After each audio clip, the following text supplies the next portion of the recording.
actually you could become whatever it is you want to become, however you want to label yourself, as long as you've got the courage and will to give something a try. I have my teachers to thank. Why? Because they were my mentor, they were my guide, they were my support, they were my backbone, they were my everything. There's a lot of capability, skills that need to be unearthed within individuals. When you're thinking of success for yourself, what does that actually mean for you?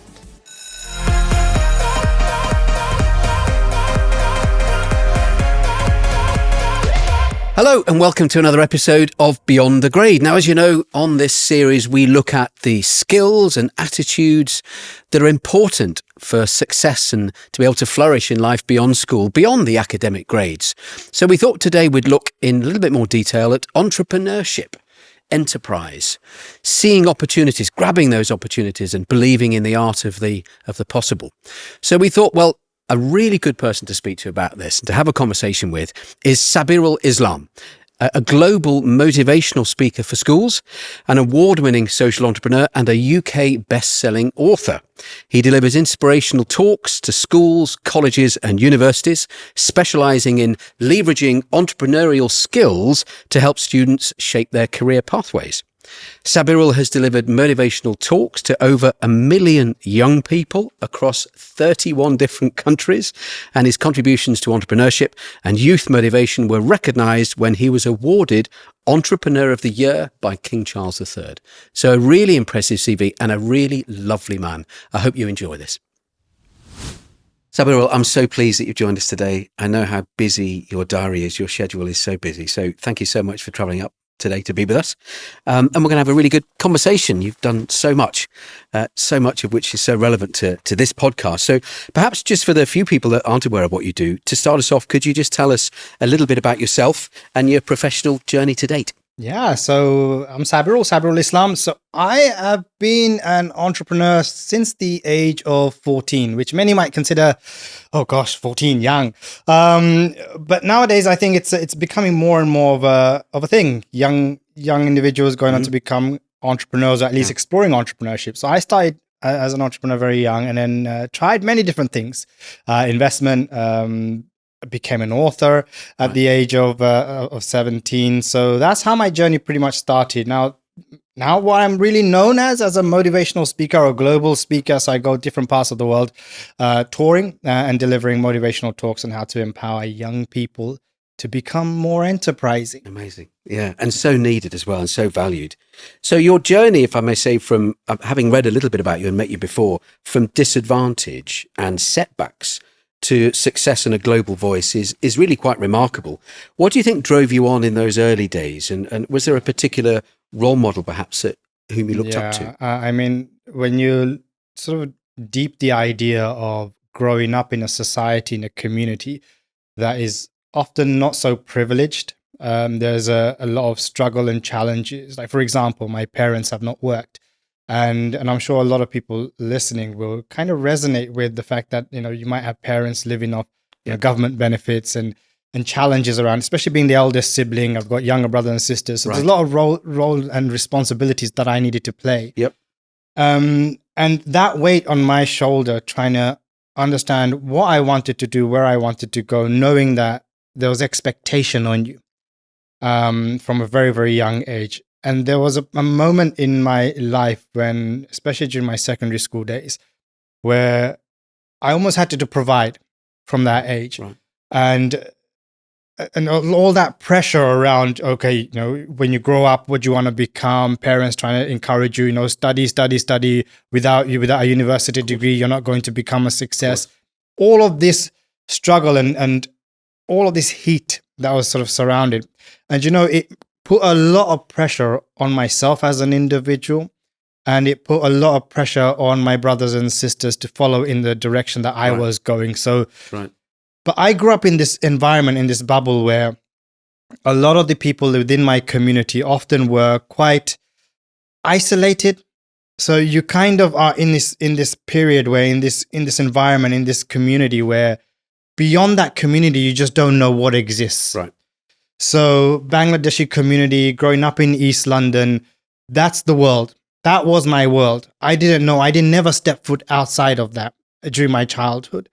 And so to have suddenly explored or started exploring from a very young age was very, very interesting at that point, but it was my school that provided me the opportunity to do so. Right.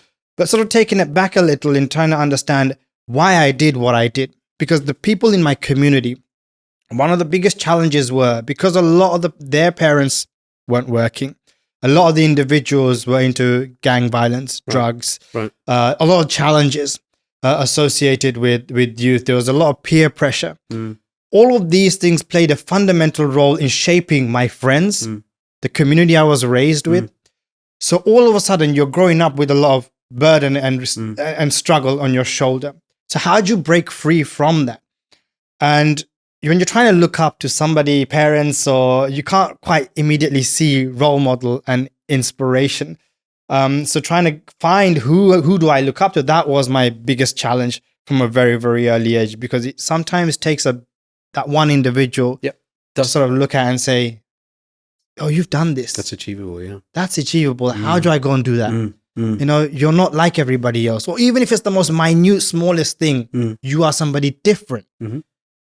And I was looking for that person, because everywhere I would look around, there would be individuals who are just stuck. Right. Just stuck. And that became that became a huge challenge. And so all of a sudden, at the age of 14, I was 13, my cousin was 14 years old. And during his time at school, in fact, a quick story here is that was his local school, Swanley Business and Enterprise. It was a business and enterprise specialist school in East London. Right. That was his local school. It was around 5 miles away from my home. So I needed to take a bus. My parents were afraid to let me go on a bus on my own. They had to take me for many, many days until I was able to learn. And they had that confidence in me to let me go to school on my own. Big step. So that was a big step for them. And that should tell you the mindset of the community I was raised within. Everything was very narrow, very small. Okay. And protected, really. Yeah, and very protective. Yeah. And when my cousin set up his own business at the age of 14, how he did this, why he did this, how he got the idea, he employed around, four or five individuals in his company. Mind you, his idea wasn't like the greatest of ideas. He designed 12-month calendars for teachers in school. So teachers were his clients. But it's the fact that he was walking around school with a label, a badge on saying managing director. And I'm looking at him thinking, how does a 14-year-old have the audacity to label himself managing director? Terrific. And that title is what motivated me, drove me to think, actually, you could become whatever it is you want to become, however you want to label yourself, as long as you've got the courage and will to give something a try. And that's where I saw him as my inspiration and guide. Hey, I want to be somewhat like you. Even if it's not everything about you that I liked, but there's elements of you, that some things you did that was different, that stood out.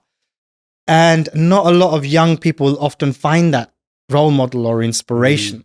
And so I went up to him and said, look, cousin, can I work for you? I didn't know what a CV was. I literally just went up and asked for a job.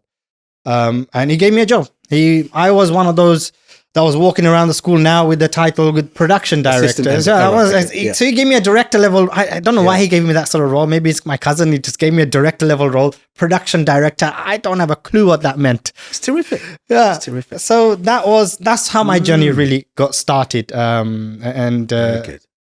But there were a lot of hardship that followed straight after. And what role did the school and perhaps one or two specific teachers maybe play in shaping your self-belief at the time? What did they play in that? Yeah, it's a huge aspect my school plays. I mean, my school was a business and enterprise specialist school, and it was for a number of years, even before I got started, before my cousin got started. But we never, even within the school, saw individuals strolling around, setting up meetings, going to classrooms, booking rooms and having boardroom level meetings. We've never got to see that. So to see my cousin do that and take it so formally, it's because there were teachers who really saw something in idea. They really loved students with ideas who spark. Spark, that creativity, that curiosity to want to try something different. Because we can ultimately follow the typical school, college, university, study, which everyone should be doing. However, that's the norm. That's expected of you. When you do something outside the norm of what society expects a young person to do, you stand out. You stand out and people take notice. And so when my cousin started doing this, my teacher started taking notice, and then it became more of a thing. We want to open it up to wider students. And I was one of those first in line. In fact, two of my teachers were very new to the school. They've just joined a couple of months in. So two very, very new teachers. I was in year 9, going into year 10. And I walk up to them straight away and say, is there something I can do just like my cousin? Because I don't know what initiative it was, what they're bringing. So at that point, they brought in on board the young enterprise into the school. So I was running the company. They were running the company program. So it was an initiative to run for a year, that you run your own business, learn about sales, you learn about investment, marketing, all of those things. So that for me was a big breakthrough. And I have my teachers to thank. Why? Because they were my mentor. They were my guide. They were my support. They were my backbone. They were my everything outside of the pressures I was facing at home. Because anything I've explored in my personal life, I was able to open up and share, look, this is my struggle. This is my burden. And I don't want to face that for the rest of my life. Can I become a somebody? So there must have been room in that school for you to, and license for you to sort of think about the art of the possible, to think beyond the normal customs and norms, isn't there? Yeah, of course. And do you think schools could maybe do more in that? A lot more. It's difficult, isn't it? A lot more. And I think it comes down to the individual teachers who are passionate enough to try something different themselves. Yeah. Because as much as school has become a bit of a tick box exercise, have you achieved this? Have you achieved that? Have you achieved it? If you go above and beyond that, as much as you want to achieve or whatever the curriculum says, the students, there's a lot of capability, skills that need to be unearthed within individuals. We have 8 billion people in this world right now, but every single individual is unique. With their own thoughts and ideas and lived experience. So unless we are able to unravel each and every one of these individuals and find out what it is that they like, what they're passionate about, what they want to become, what they want to do, they can't do that on their own. And I couldn't have possibly done it on my own. I need my cousin as an inspiration. I need my teachers as my safety net, as my backbone, to say it's possible, just to give me that bit of a push saying, go on, give it a try. And that for me is what enabled me to set up my own business. But a bit of a story behind that was, there was a bit of a challenging moment when, having worked for my cousin, I actually worked for him for only 2 weeks. I got fired after 2 weeks.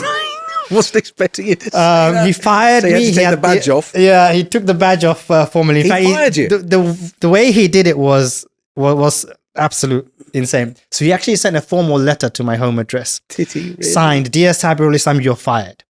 He hired me and fired me. What have you done wrong? I didn't actually know what the roles and responsibilities were. I didn't know work meant that you had JD.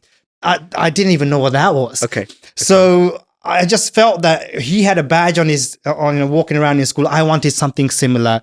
What was he actually doing? What was my responsibilities? He gave me a few nuggets here and there, but ultimately the fact that I needed to actually put my hands down and work, I didn't know that was the case. So that was a big learning curve. You didn't know that was the case? No. Okay, because my parents never worked. So I didn't know that work actually meant having to do something. Do stuff. So that should tell you where my mindset and my level of intellect was at that point in time. So there was a lot of unlearning I had to do in order to learn what society expects, what work actually is, and what entrepreneurship actually is. So it's almost you had to uneducate yourself to re-educate yourself to learn exactly what's possible and what's out there. So having been fired, that was my for a period of 2-3 weeks, I was in that corner moaning, crying, thinking my life is over. Like, how could... It's quite young to be rejected like that. Yeah, because I saw him as my inspiration. Yeah. But the fact that he had the courage to fire me gave me a bit of a wake-up call. Okay. That in order to want to do something in life, you have to grab it with your own 2 hands. You can't expect to be spoon-fed in life. Not especially where somebody like myself and others who are in similar positions, you can't expect your parents to give you, a bucket load of money and say, hey, go start your life, because that's the privilege we never had, right? So you had to make it and earn it yourself. So when I turned 14, with the support of my teachers, was able to run my own business. I called it Veyron Technology, which was a web design company. Now I employed 5 of my friends. There's a reason behind that, because everything my cousin did, I wanted to be one step ahead of my cousin. He employed 5 people in his business.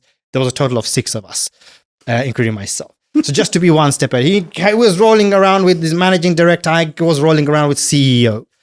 Just to feel Still 14. Yeah, at 14. Just to feel that I was that one step ahead of my cousin. And he sold to teachers in school. I had the mindset, no, teachers are not who I'm going to sell to. I'm going to go outside of school. So how do I go do that? So this is where my teachers came in. We went to a lot of networking events, and this was the first time I stepped outside of Tower Hamlets in East London, outside the community, went off to the city of London. Huge events that were taking place. You had people in their suits strolling past every single corner, every single angle. I was looking at them, absolutely amazed. A lot to take in. It was a lot to take in, but we had a variety of these events we went to, where we had a stand, and it was just meeting and greeting people, just telling people who we are and what we do. And if you ask me, why did I set up a web design company? Am I a web designer? Andrew, I'm not a web designer. I don't have a clue how to design a website. Okay. My friends were the tech geniuses. But you saw a need? I saw a need, I saw an opportunity, and I utilized the skills around me to be able to. That's the key bit, isn't it? And that helped me put together a company at the age of 14 where, you don't necessarily have to be an expert. You don't have to know everything. But if you've got friends, if you've got people around you who are good at things, and there's a need for something, because at that time in 2004, I think the website industry and there's a lot of things moving around the internet. There was a lot of things happening, and a lot of people were paying a lot of money for it. Indeed. And that became like a huge opportunity. My cousin made £60 in a whole academic year. In the first 2 weeks of running the business, I made over £2,000. Okay. And you've never forgotten that. And I've never forgotten it. And that for me was like, I thought I could retire on that money as a 14-year-old, because I've never seen that amount of money. It's a lot of sweets. It's a lot of sweets. That's amazing. Honestly, it was like the best moment of my life. And I ran the company. And I knew the company. Sorry to interrupt. While you were at school, while you were studying? Whilst still studying. I was doing business studies. I was doing drama. I was doing resistant materials, science, maths, all the others. So I was just doing what an everyday student is meant to do. But on top of that, using my free time to be able to run a business. Amazing. And all of that taught me a lot of things about life. So while researching, I came across that lovely term that you've coined, teen-trepreneur. Yes. So can you tell us a little bit about that? It's very interesting. Yeah, I mean, the idea behind Trepreneur, in fact, it's a board game. It's right behind me over there. Yeah. And where this came from is, as I got started in my career through entrepreneurship, I wanted to not only inspire, but educate. There's this sort of terminology, or this phrase I call the cycle of success. And it follows through inspiration, knowledge, opportunity. So we can often be inspired, but never do anything with that inspiration. Often. And so it's important to be educate yourself once you feel inspired around that topic, whatever it is you are inspired to know exactly what the next steps are, if you can pursue that as an opportunity or not. And that's often the problem. Yes. And so a lot of young people asking me for help and support and guidance, I could deliver a motivational talk. But what are you going to do afterwards? What's next? What's next, right? So I needed to find something that's going to educate students around entrepreneurship, because the saddest thing I've come across during my time in school, as much as my teachers gave the opportunity to run my own business, is that was one school. There's thousands and thousands of schools in the country. And I don't know how many schools actually provide students the opportunity to run their own business, to learn about savings, to learn about investment, to learn about how the stock market works, how, dividends, what is all of this. I didn't know any of that because it's not taught within the curriculum. No. So I wanted to have something or present something to students where they could run their own business, understand the fundamentals of saving and investment, making their own decisions. So I worked with a group of 6, 11 to 15-year-olds around what it is they wanted to learn about business. If they were given that responsibility, you're going to run your own business, what do you want to learn? And we spent 9 months shaping up a business board game to educate young people on how to run their own business, understand what startup capital is, that you've got idea. £250 worth of startup capital. How will you use that wisely? Brilliant idea. To spend on the business you're running, different businesses from a market stall up to a hotel business you're running in the game, different challenges, different employees, how do you pay them, what's their salary, all of these elements that you're not taught in school. And so everyone competes with one another and see who makes the most smartest decisions throughout the game. Brilliant idea. Yeah. It really is a brilliant idea. And I hope it's going well. I'm sure Oh, it's it is. popular. And the fact that I for me, the passion is not necessarily get it into mainstream, sell it through supermarkets and things like that. As much as it was selling through that. For me, my goal and objective has always been youth, to be in front of young students, to educate them, to motivate them. So I deliver workshops across the school here in the UK and around the world, delivering various aspects of learning regarding entrepreneurship that's not taught within the business studies curriculum using this game. So a lot of workshops that I run. I find it the most passionate, most rewarding experience away from the whole motivational speaking, because I'm getting to see young people learn about business at hand. Absolutely. And it brings back a lot of my memories of what I went through. I bet it does. As well. Yeah, I can imagine that. Very rewarding. And you do seem highly motivated by finding meaning and purpose, eudaimonic well-being, I suppose we'd call it. How do we help young people today to find their own meaning and sense of purpose? Because it sounds to me that you were very driven, you were very purposeful from quite a young age. And how can schools and parents nurture courage, I suppose, really, that mindset, that mindset that you seem to have in spades, which is what's stopping you? What's stopping you? When it's not something that's formally taught, how can we shoehorn that into schools? A lot of individuals, whether you're young or old, the lack of personal belief, whether you are an introvert or an extrovert, whatever type of character that you are, everyone faces challenges in life. The challenges perhaps you faced are more different than the challenges I faced. Perhaps. But we are all at a certain point in our life where, as much as you might have support network around you, the decisions you make ultimately lie with you. Where you wish to go, what you wish to do, who you wish to become. Sometimes we can often feel like the world is looking at us in a very different way, that you can often feel like a bit of a nobody. But I see that as a bit of an advantage. Okay. Because when the world's not looking at you and you do something, you spark a surprise. Yeah. I wasn't expecting Andrew to do this. That's a lovely way of looking. And you've got the space and the time to kind of experiment and explore a bit. Exactly. Get it right. Exactly. But it does take a lot of courage and to overcome that fear. That can I do this? Do I have the capacity to do this? This is where this whole thing around inspiration and knowledge comes from. Sometimes something as simple as opening up a book and trying to learn what are the fundamentals of doing certain things is the most important. And the fact that young people nowadays have access to a lot of free tool just to learn online, forget about social media and all of these things that they're often brainwashed by. What is it that you want to do and how can you learn? Because knowledge is on our fingertips. A lot of my generation and the generation before your generation probably didn't have that sort of speedy, quick, take. So how can you utilize that? And sometimes just going around and meeting different types of people and finding a bubble that's outside your immediate. Okay. Like for me, the power of networking was everything. Like when I got to see other successful people, who are only one step ahead. Mind you, I'm not talking about success as in celebrity level success. I'm talking only one step ahead. Okay. That's what the definition of success was for me. Yeah. So when you're thinking of success for yourself, what does that actually mean for you? Because I don't want any individual who's just starting out to think, this is where I want to go. It's going to be 10 steps ahead and already put yourself in a burden because you're going to feel like, I can't reach that. How do I get It's there? too high. Yeah. It's too high. Exactly. So that's one small step at a time. That's often the problem. And so that, like I say, my cousin was my inspiration. And even today, I thank him. Every time I see him, I thank him. If he hadn't had the courage to fire me, I wouldn't potentially have started this journey. So it took a moment of rejection and failure to wake me up. To wake you up. That's interesting. And so that's my message to you. We all suffer, and I'm sure you're no exception to this. We all suffer from self-doubt, really. Even in older years. How do you cope with that? How do you silence that? if we were talking to young people today who suffer from self-doubt, it's a human condition. Yeah. How do you silence that and push on? Yeah. I mean, everyone has the ability to self-doubt. It's one of those challenges that you can often grow up with and not believe in who you are and the characteristics and personalities you hold. But I always say, have a vision.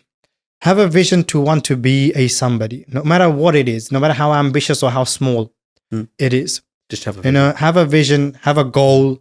And when you have those basic fundamentals about yourself, that this is what I want to do. And even if you don't know, because for certain individuals, it can take years to find out that this is who I want to become. Like Andrew, you asked me, Sabir, do you think you're going to become an entrepreneur? No, I didn't think I'm going to become an entrepreneur. Do I think I'm going to become an investor? No.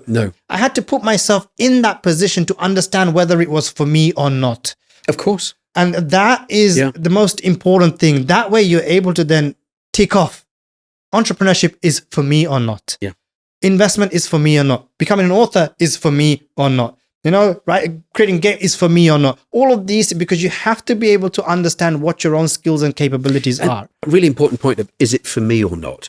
I wonder how schools can provide that opportunity to ask that question. Yeah. To try things out. Yeah. So what I really like is these extracurricular activities. Okay. Yeah, I agree. And how far are schools stretching with that? Because as much as the curriculum is important, we want to be able to push each and every student to want to go beyond their boundaries. Try new things. Try new things. We have this barrier that holds us back, that we fear we're going to cross it and we're not going to like what we see on the other side. But unless you're able to explore that, you will never know. No, you'll never know. You will never know. And so it's one of those things where the school needs to be able to provide that opportunity, encourage.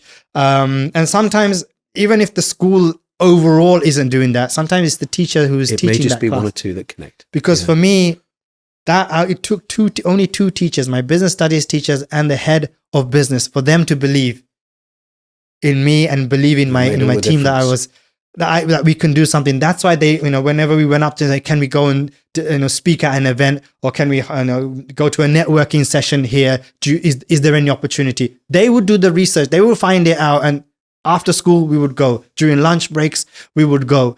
So unless you, I wonder what they. It's obvious to me there's lots of things they might have seen in you, but I didn't know you when you were 14. So I wonder what they saw in you. Was it an enthusiasm, an energy, an insatiable curiosity, a fidgetiness? What was it? Usually, a lot of the times, teachers are having to approach the students and say, "Hey, would you like to try this?" Oh, I see. Okay, right. Yeah. But it wasn't the case for me. It wasn't the case. I was pestering. I was pestering my teachers and saying, "Look, I want to do this. I want to learn." But it all came about because that one moment sparked that curiosity to, this is possible. There is a world outside of my bubble, right? And it just takes that one small step, and then suddenly you start getting that urge. But remember, motivation can die down very quickly. Yeah, it's dynamic. It ebbs and flows. Yeah. So unless you can keep that motivation level high, that's the trick. You can wake up one morning and for example, you've got a to-do list and you can say, I need to get this done by 9 o'clock, 10 o'clock. If I don't get this done, my motivation level will suddenly drop. And suddenly your parents are telling you, oh, we need this errand done or this errand done. And then you kind of put that in the back burner, and all of a sudden other life takes over and your motivation starts to die down. And that for me was a big factor, that I didn't want to let that spark and motivation inside me die down. Very good. And so I was constantly going up to my teachers, what next? What next? How can I explore? How can I do this? And not every individual will have that courage, because there's a lot of fear inside them. So what we need to encourage, or teachers need to encourage, is for students to be able to explore, learn what it is that they want to do, learn and encourage them to question. There is no right or wrong. Encourage them to see and explore what makes them tick, what makes them open their eyes. And sometimes it can be a very basic lesson you're teaching students that they wouldn't have thought that they're actually learning in that class. We have these PSHE, or whatever they call it these days, sessions.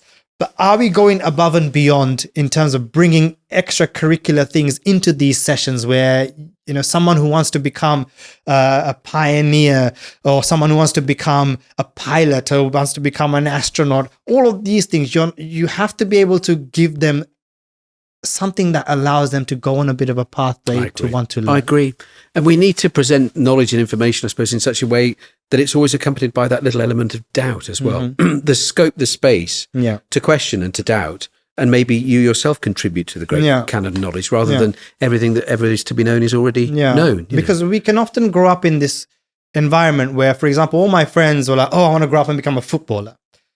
And then when it came to actually having the conversation with my PE teacher, straight away told him, you can't become a footballer. Your fitness isn't great. Right. You're not good at football. All of these, it's just a harsh reality of it. Either I could prove him wrong, but I knew in some sense he was also right, because my fitness was terrible. There are certain things where you have to somewhat see the reality of who you are. Understood. But that doesn't mean I can't be something else. No, absolutely right. Right? Yeah. So if one person turns you down, doesn't mean another one can't open up. It doesn't. That's the point. And that's the beauty of it. You always have to sort of knock on each door and say, is it for me? Is it for me? If it's not for me, hey, let me try something else. So nearly the final question. A recurring theme for this podcast is very much, how do we prepare children and young people for the responsibilities and experiences and opportunities of later life? Just briefly, maybe 2 or 3 skills or attitudes that perhaps we haven't mentioned yet that you think school leaders really need to develop to prepare them for future working life. There are a few things that I like to sort of briefly mention. One is a positive mindset. Okay. Yeah. You've modeled that today. Yeah. It's the most fundamental thing. If you don't have a positive mindset, no matter how many times someone points that finger at you and tells you are not good enough, if you don't have a positive mindset, you will believe what they're saying. That mentality is everything. That mindset is the key to suddenly wake up and say, actually, I'm going to prove you wrong. Yeah. Right? But with that comes passion. You need to be driven yourself. You need to find where that, as I mentioned, that spark, that motivation comes from. Be passionate individual, but also be willing to persevere in life. And perseverance, hard work, graft, all of that takes a lot of persistence. It does, doesn't it? It really does. So when you're trying all of these things, it's important. And that's 4 P's there. Positivity, passion, perseverance, persistence. Very good. Next comes purpose. Right. Living life with purpose, meaning. Everyone's life is a story. Your life story might not inspire your immediate family, might not inspire your immediate community. But someone looks at you and sees you in a point of privilege, and you might not know it because they're going through much more hardship than you are. So when you're able to see it from that lens, you realize that actually my life, what I'm doing, I have so many cards on my hand right now. We're here in the UK. We are exploring so much. We've been given, we have, a lot of us have free education. To all of that, how can we utilize that? That's right. And so when you go all of this, support network around you through your teachers, you have to have a bit of patience as well. Success is defined differently for different people. So like my name, Sabirul, in fact, means patience. So it's one of those things that I carry with me, that if I can't do something immediately, I'll keep trying, and I keep digging until it works out. Success is at different stages and at different levels for every single individual. And final P I want to share is, people. Believe in the power of people. You need to build a network. Yeah, you do. Your life isn't your bubble that you initially grew up in. For example, meeting you, Andrew, there might be things that, I can tap into in your network. You might be able to tap into my network. You expand your network. That's right. And that way you're able to build that level of support around you, and your community grows as a result of that. Brilliant. And then people see you as, if we need someone as a motivational speaker for an event, Sabirul's the guy. Because they've come across me at this event or that event, your network's grown. Yeah, and that's our opportunity. Making connections. Yeah, exactly. Yeah. God, there's some really important life skills there. There really are really important life skills there. And so relevant for our series, really. Some quick fire questions. Just 3 really quick ones. Yep. When you were 10 years, I think we probably know this. When you were 10 years old, actually, what did you want to be when you were growing up? Oh, the traveling was that I wanted to be a traveler. You wanted to be a traveler? I wanted to be a traveler. I wanted to bring the world, at my feet, and see what the world was tell like. Tell a tale or two. Yeah, exactly. And I just didn't know how it was going to happen. If you could give your teenage self one piece of advice now, then what would it be? can I actually reverse that question? Mm. In the sense that not necessarily, what I would tell my teenage self, but what I would tell myself from the teenager, what would the teenager tell me? That's a really good question, that. Because the teenager had the curiosity, the teenager had the spark, the teenager had the freedom, the teenager didn't have all of those responsibilities I currently hold right now, because I need to earn, I need to provide, I need to do all of that. A lot of teenagers won't have that burden on their shoulder, right? You're a free spirit. So what would they advise you? What would they advise you? So for me, it's about having that youthful spirit throughout your career. Because if you're able to keep that going, there is no element of fear. There is no element of fear. We so often say, as I did originally, what would you tell your teenage self? But I do love the idea of flipping that. And if you were able to listen to your teenage self again, what would they whisper to you? Love that. Love that. And finally, what's perhaps one lesson from school that you still use today? Yeah, I mean, trying to be courageous all the time. Those were the words from my teachers, from those two teachers. If it wasn't for, I can name them, Simon Firth and Louis Burke, the two individual two teachers who were really, really driven in trying to help me see I could become a somebody. And they've always told me, just be courageous in life. And I will never forget that. Marvelous. Well, I've really enjoyed talking to you. We're going to share, aren't we, details as to how people watching or listening to this can get in touch with you, because I'm sure you're very much in demand. But for now, thank you so much. What a great conversation. Thank you so much. Really enjoyed it. Pleasure.